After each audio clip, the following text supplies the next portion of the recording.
ఒక వస్తువు యొక్క విలువ ఉండే స్థానాన్ని బట్టి మారిపోతుంది అంటే మీరు నమ్మగలరా? నిజమేనండి. ఒక వస్తువు యొక్క విలువే కాదు, ఒక మనిషి యొక్క విలువ కూడా వాళ్ళు ఉండే స్థానాన్ని బట్టి మారిపోతుంది.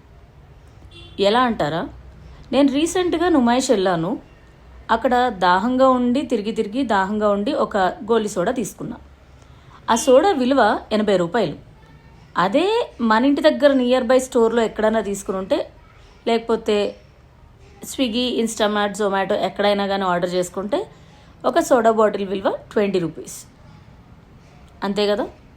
కానీ అదే వస్తువు ఒక ఎగ్జిబిషన్లో పెడితే దాని విలువ ఎలా పెరిగిపోయింది అంటే దాని స్థానాన్ని బట్టి, జనాల అవసరాన్ని బట్టి దాని విలువ పెరిగిపోతుంది.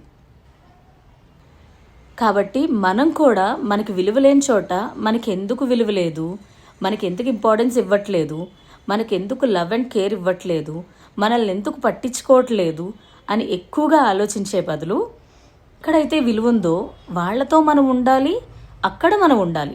అది మనకు కరెక్ట్ అయిన ప్లేస్. దాన్ని వదిలేసి నాకు ఇంపార్టెన్స్ ఇవ్వట్లేదని బాధపడుతూ కూర్చుంటే ఎలా? మీ పని మీరు చేసుకుంటూ వెళ్ళిపోండి. వాళ్ళ దగ్గర నుంచి మీరేం ఎక్స్పెక్ట్ చేయకండి. మీ విలువ వాళ్ళకి తెలిస్తే వాళ్ళే తిరిగి వస్తారు.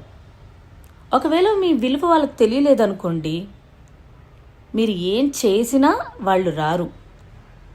అందుకే మీకు విలువ ఎక్కడుంటే వాళ్ళ దగ్గరే మీరు ఉండండి, హ్యాపీగా ఉండండి. ఒకవేళ కనుక ఈ రీల్ మీకు నచ్చితే, నాలాంటి ఆలోచనలే మీకు కూడా ఉంటే నాకు కామెంట్ సెక్షన్లో కామెంట్ చేసి చెప్పండి.